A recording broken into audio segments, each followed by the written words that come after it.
Bem, eu vou conversar agora com a doutora Rosana Matos, diretora clínica do Sion. Vamos falar do Setembro Dourado e do Outubro Rosa. Doutora Rosana, é um prazer poder falar com você. Tudo bem? Tudo bem, boa noite, Mauro Bona. É um prazer imenso ser convidada para participar do seu programa e falar a respeito de temas tão importantes na oncologia, campanhas como o Setembro Dourado, relacionado ao câncer infanto-juvenil, e o Outubro Rosa, ao câncer de mama. Doutora Rosana, a senhora é uma oncologista experiente. Essas campanhas têm dado o resultado esperado? As pessoas aumentam a preocupação, se informam mais, aumenta a demanda? Sim, é muito importante que haja esse tipo de campanha, que leve a informação, a conscientização às pessoas, diminuir o estigma da doença, e trazendo a informação, a população, de certo, vai se prevenir. Bem, quando se fala em câncer, a gente fica logo preocupado, todo mundo fica preocupado logo de prevenções, né? São aquelas clássicas, mas no caso do câncer infantil, não tem muito como prevenir. Não é estilo de vida, não é nenhuma uma anomalia passageira de alguma doença, alguma coisa parecida, e a maior parte das vezes a gente já é surpreendido com uma leucemia infantil. Por quê? Porque o câncer infantil, infelizmente, Mauro, ele não está relacionado aos hábitos, ao estilo de vida e a fatores ambientais. São alterações genéticas que ocorrem numa fase muito precoce da vida, às vezes mesmo antes do nascimento. São alterações genéticas precoces na vida. Então, é muito difícil relacionar o câncer. É muito difícil relacionar o câncer infantil a qualquer tipo de prevenção. É muito importante o Setembro Dourado que se faça, sim, o diagnóstico precoce. Bem, como todo câncer, o diagnóstico precoce é fundamental. Existem já vários testes, a criança logo ao nascer faz o teste do pezinho, o teste da orelhinha. Existe algum teste de que possa atestar, de que possa alertar a propensão a um câncer infantil? O teste do olhinho é um teste utilizado logo após o nascimento, onde a criança, o pediatra vai observar quando expõe a pupila à luz, se existe um embranquecimento da pupila. Em geral, a nossa pupila, quando é exposta à luz, ela fica vermelha, por causa dos vasos sanguíneos no fundo do olho. Então, um dos tumores da criança é o retinoblastoma, e isso serve de alerta. Outros exames que podemos realizar, não é um acompanhamento, sim, não há como prevenir o câncer infantil. Então, o teste do olhinho é o teste utilizado para o retinoblastoma. O prevalente é a leucemia, né? O principal tipo de câncer infantil é a leucemia, mas a criança pode, sim, desenvolver tumores cerebrais, linfomas, tumores ósseos.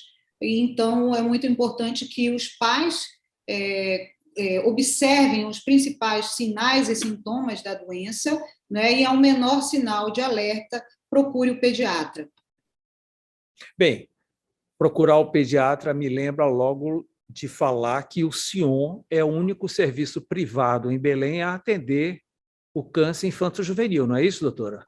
Sim, o Sion, desde o seu surgimento, desde a fundação, há mais de 15 anos, ele vem atendendo, sendo o único serviço que atende o câncer infantil no estado, aos cuidados da doutora Rita Carneiro, oncologista pediátrica extremamente capacitada. O Sion assumiu uma responsabilidade social, Bona, quando se propôs a atender criança, uma responsabilidade social muito grande, pois o câncer infantil ele envolve emoções muito fortes, né? As ligações entre as crianças, os profissionais da área da saúde e a própria família. Então, o Sion se preocupou em trazer uma equipe especializada com expertise para atender essa criança, psicólogos, nutricionistas, e a lidar não só com a criança, mas com a criança e a sua e os seus familiares.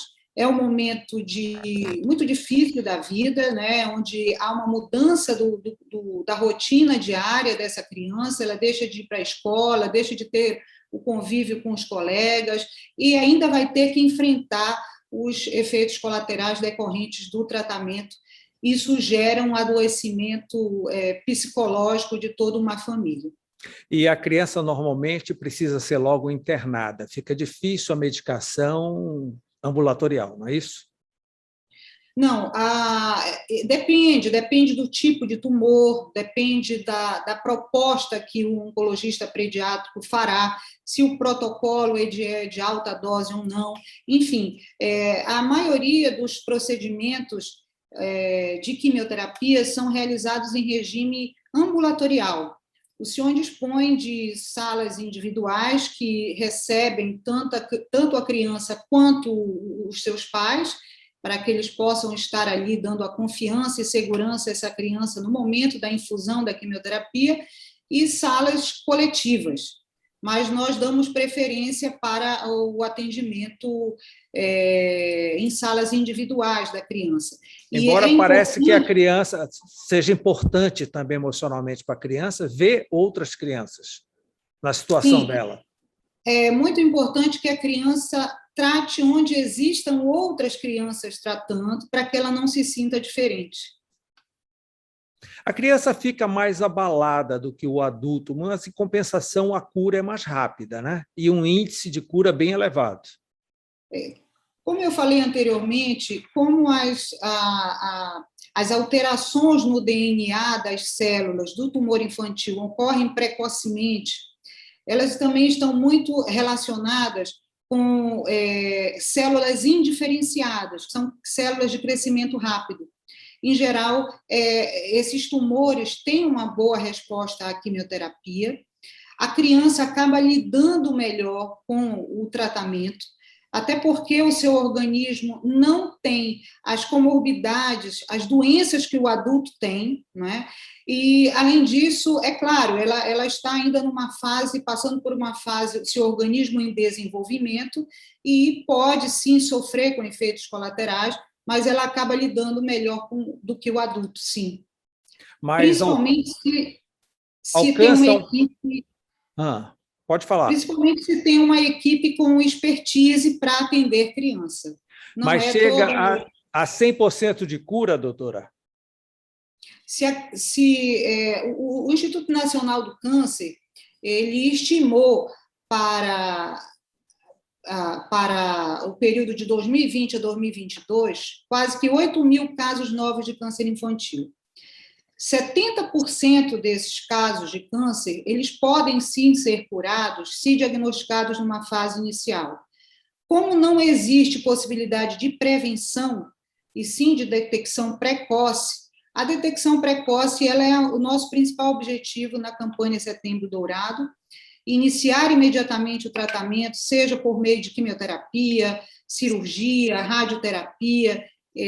A modalidade de tratamento vai depender do tipo de tumor, das características biológicas desse tumor, se existe ou não doença à distância. Então, o oncologista pediátrico ele vai ser criterioso em determinar o tratamento do câncer infantil para que se tenha êxito. E há algum caso de volta da doença na fase adulta? Felizmente, uma boa parte dos adultos são sobreviventes do câncer infantil, né? São adultos que já realizaram ali atrás um tratamento para câncer infantil e não é comum que isso aconteça, é porque esses pacientes foram curados, né? Eles precisam ser seguidos sempre, porque há efeitos colaterais tardios e que esse tipo de paciente, ele realmente precisa ser acompanhado, sim. A senhora poderia contar para nós alguns sinais, alguma coisa que os pais pudessem ficar mais alerta, sintomas que possam levar os pais a uma preocupação de encaminhar a criança logo ao médico?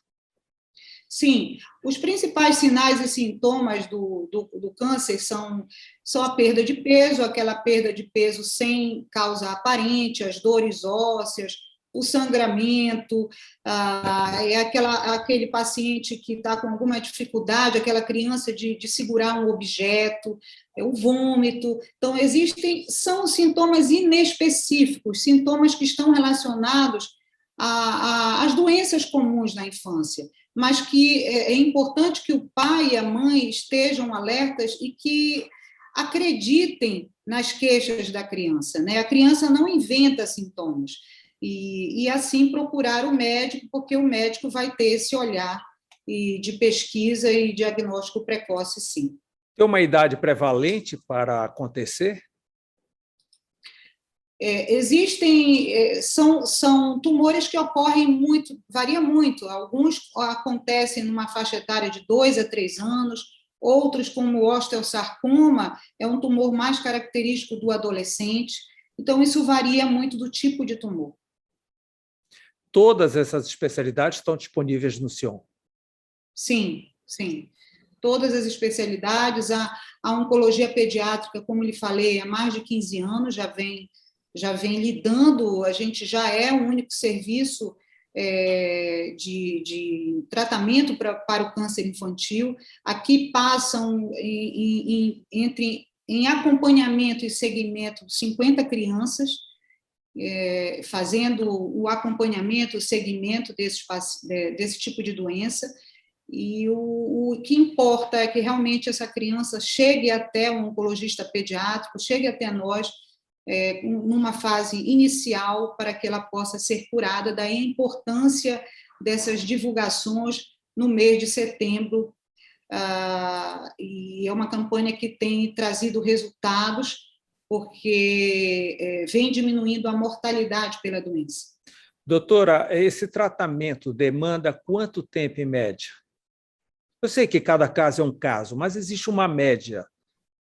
Isso varia muito do tipo de doença, Mauro, porque, em geral, 6 ciclos, o paciente pode realizar 6 ciclos de tratamento. Isso vai muito do estadiamento da doença, vai muito da resposta àquele tipo de protocolo. Se não houve resposta, existem outras possibilidades Isso é uma conduta muito individualizada. Hoje, antigamente, todos os pacientes oncológicos, em geral, eram tratados muito de forma igual. Hoje, o tratamento ele passou a ser muito individualizado. E essa individualização do tratamento, com o apoio da biologia molecular, que caracteriza o tumor nos mínimos detalhes, isso vai determinar o tempo de tratamento, sim, e essa criança depois passa por um segmento, por um acompanhamento com a oncologista pediátrica por longo período. E efeitos colaterais são maiores nas crianças ou nos adultos? O organismo da criança, por estar em desenvolvimento, pode sentir um pouco mais, né? Isso também depende do protocolo, depende da fase, se ele está numa fase de início do tratamento, de manutenção. A gente sabe que a quimioterapia ela é um tratamento principal dentro do câncer infantil, e ela sim tem um efeito cumulativo, pode, ao longo do tempo, trazer efeitos colaterais maiores, mas como eu havia falado anteriormente, a criança acaba lidando melhor, pois não tem outras doenças associadas como o adulto. Não tem comorbidades, né? Então fica mais fácil. Doutora, vamos falar um pouco aí do Outubro Rosa, que é o câncer de mama. Já creio que dessas campanhas é a mais antiga, deve ser a mais efetiva. O câncer de mama é um dos maiores. Eu li alguma coisa que menos no norte. No norte é colo de útero, né, na mulher.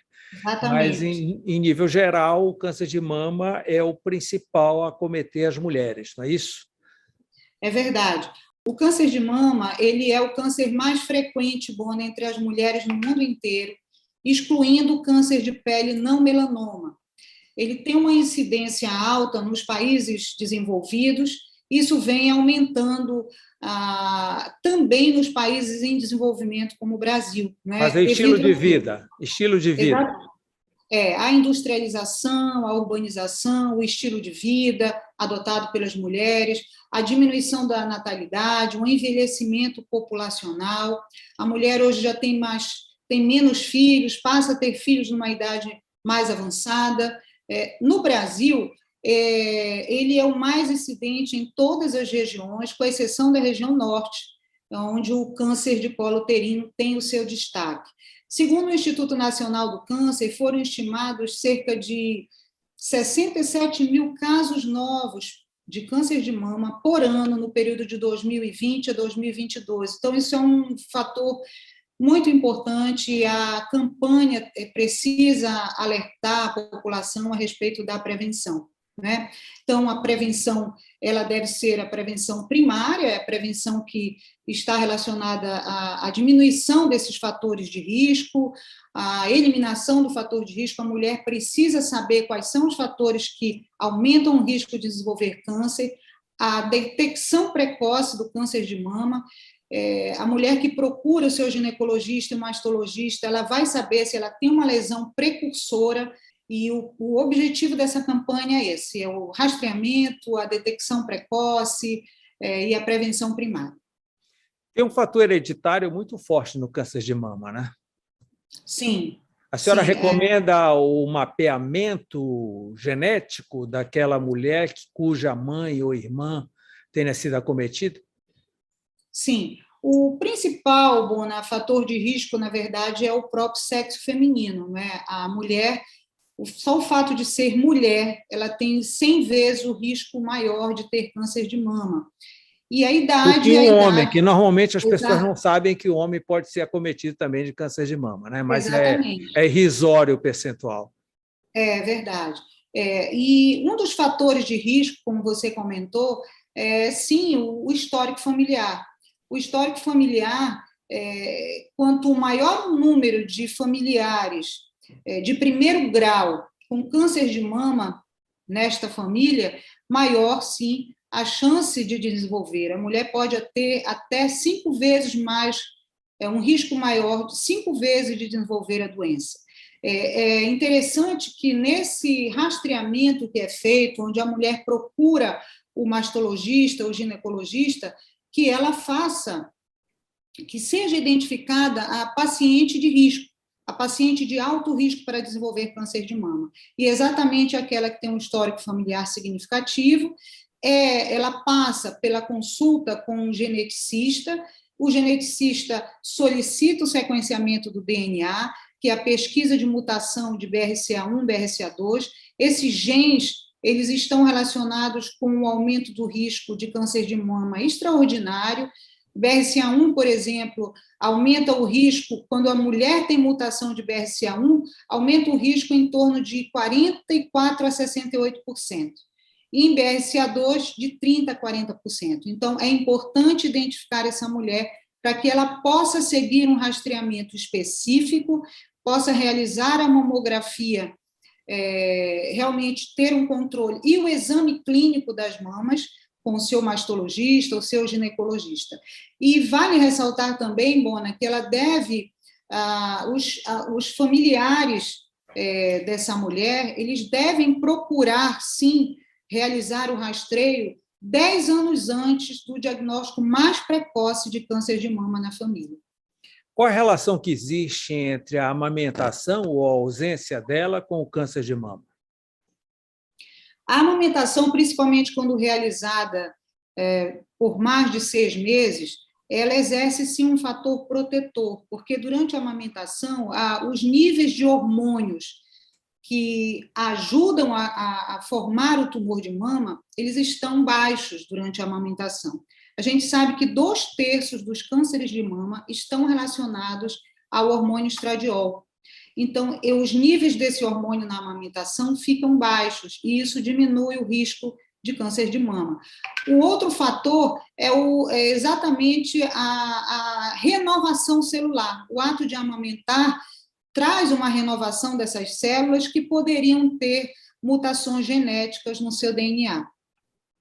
A senhora poderia enumerar os principais itens de risco? Por exemplo, nós já falamos que fatores hereditários. A senhora acabou de falar sobre ele, né? Aí vem os clássicos: tabagismo, bebida alcoólica, estilo de vida, alimentação. Existe mais algum? Sim, o sexo que a gente já falou, sexo feminino, 100 vezes maior a possibilidade de uma mulher ter câncer de mama. A idade ela é mais frequente nas mulheres da pós-menopausa, em torno de 65 anos, mas com todo esse estilo de vida adotado pela mulher moderna, é comum se ver mulheres jovens com câncer de mama. Então está diminuindo. É como o caso da próstata, que antigamente era só para as pessoas idosas e hoje já pessoas bem mais novas e estão Exatamente. apresentando problema. Em geral, as mulheres mais jovens estão relacionadas a mutações em BRCA1 e BRCA2. Por isso que é importante no rastreamento identificar as mulheres de alto risco. A idade, uma a cada 8 mulheres terá câncer de mama, e esse risco ele vai aumentando a cada década, entendeu? As lesões precursoras são algumas hiperplasias ductais que são observadas durante a consulta com o ginecologista, o mastologista, e o próprio mastologista vai orientar que essa mulher deve ter um rastreamento específico. E o autoexame, né, doutora? Sim. Ainda se falando nos fatores de risco, Bona, a síndrome genética, que a gente comentou há pouco, as síndromes genéticas hereditárias para câncer de mama, os fatores hormonais, ou seja, quanto mais tempo a mulher fica sob a influência dos hormônios femininos, se ela menstrua muito cedo, antes de 12 anos, e se ela entra na menopausa numa idade muito avançada, ela ficou muito tempo exposta aos hormônios que podem levar a um risco aumentado de câncer. Nós precisamos ter muito cuidado, e é uma preocupação do oncologista, mas sabemos que um ginecologista criterioso vai traçar uma terapia de reposição hormonal de forma segura. Então, a terapia de reposição hormonal ela também aumenta o risco se ela é feita sem critérios. Há um medo generalizado quando se fala em hormônio, né? Justamente essa reposição. O pensamento médio é de que ele pode causar realmente o câncer, né? Sim, se ele é feito de forma sem critérios, se não é acompanhado pelo ginecologista ou mastologista, se essa mulher ela é de alto risco para ter câncer de mama, ela é desaconselhada a fazer uma terapia de reposição hormonal. E não só a terapia de reposição hormonal, como o uso de anticoncepcionais. Hoje em dia, a jovem se automedica e fica usando o anticoncepcional por muito tempo de uso contínuo e um início muito precoce. Isso também aumenta o risco, principalmente nas mulheres que têm alto risco. Então, doutora, detectado o problema, o procedimento é quimioterapia antes, cirurgia depois e possivelmente radioterapia em seguida, não é isso? Sim. Bona, um outro fator que eu queria colocar para vocês e chamar a atenção, e que que é uma preocupação com esse modo de vida aí de industrialização, é a obesidade. Eu queria chamar a atenção de que a mulher obesa ela tem um risco maior pelos níveis de estradiol que estão na circulação sanguínea mais elevados. Então, é muito importante que essa mulher tenha hábitos saudáveis, pratique atividade física, para que ela possa evitar, diminuir o risco de ter câncer de mama. O Sion está totalmente preparado em nível tecnológico para atender o câncer de mama?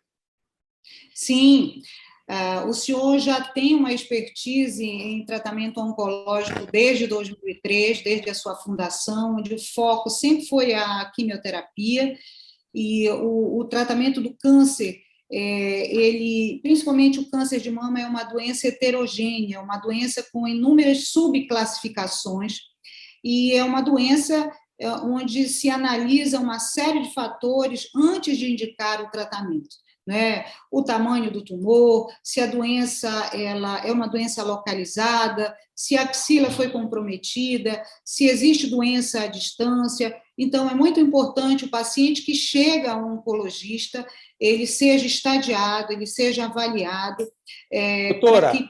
além do caroço no seio ou na axila, que pode ser detectado pelo autoexame, quais os outros sintomas mais importantes do câncer de mama? Um nódulo endurecido, um nódulo na mama ou na axila.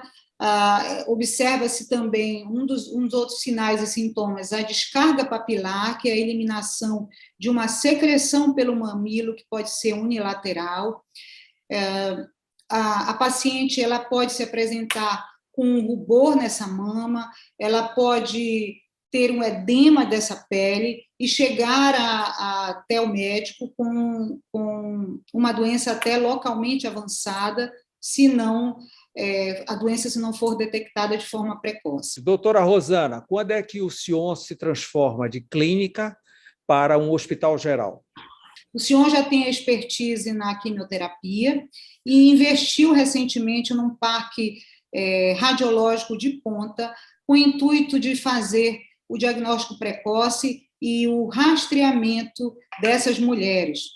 O senhor adquiriu um mamógrafo totalmente digital, que tem superfícies lisas, arredondadas, que traz um momento do exame, um momento de mais tranquilidade, mais confortável. A gente sabe que a mulher ela tem muito medo de realizar o exame, e um percentual importante. E Parece o que dói nosso... bastante, né, doutora?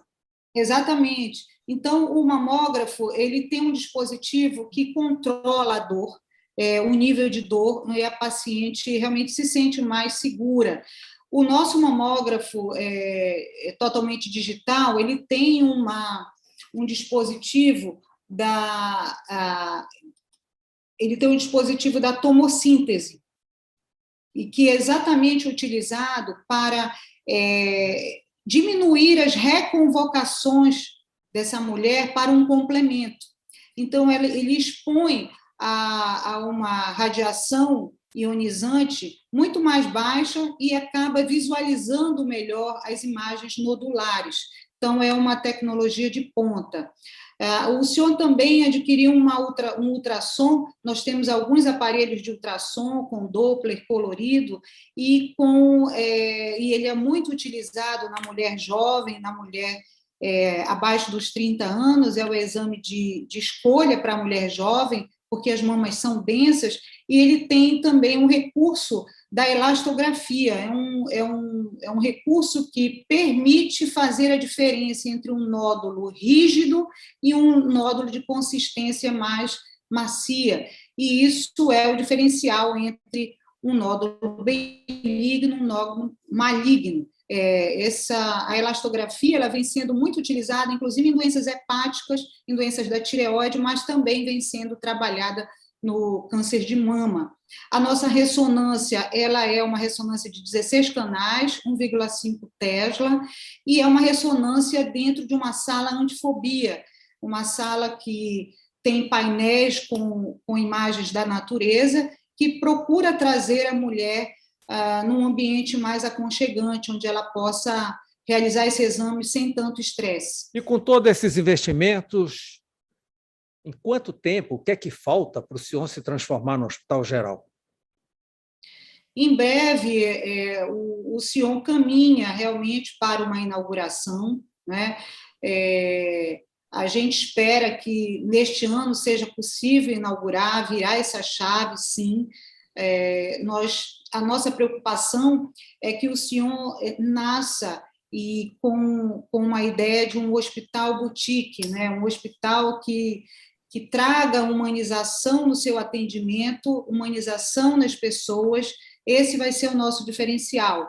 Nós não somos um hospital grande, mas temos a intenção de trazer qualidade no atendimento, que as pessoas se sintam acolhidas, que se sintam em casa, porque um ambiente lembra uma casa, a decoração, ela lembra uma casa, para evitar aquele ambiente frio de hospital, já relacionado ao hospital.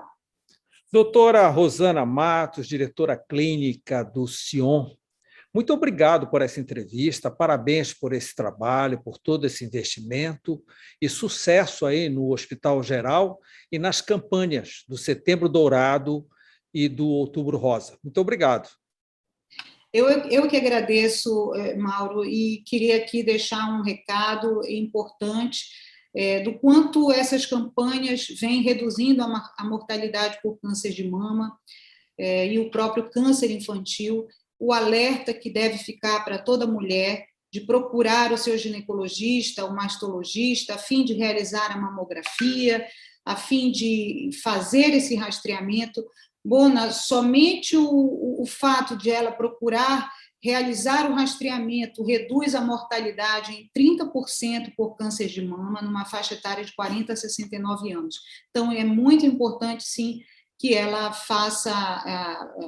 seja informada dos principais sinais e sintomas da doença e deixar aqui claro que o Sion, sim, está preparado para tratar esse paciente de forma adequada, moderna. Hoje em dia, há uma série de tratamentos cada vez mais individualizados, onde a imunoterapia também vem sendo algo muito moderno. E a quimioterapia oral também, né? Exatamente. A quimioterapia, ela atua na célula doente e na célula normal, por isso que ela traz mais efeito colateral. E a imunoterapia, ela tem a finalidade de fazer com que o indivíduo reaja a uma resposta imune, tenha uma resposta imunológica em relação ao ataque de uma célula doente. Então, a imunoterapia, ela acaba trazendo menos efeitos colaterais, ela não pode ser usada em todos os pacientes, tem critérios realmente, e nem sempre, Bona, é bom que isso fique muito bem claro, nem sempre o que é moderno é o melhor para a realidade da paciente.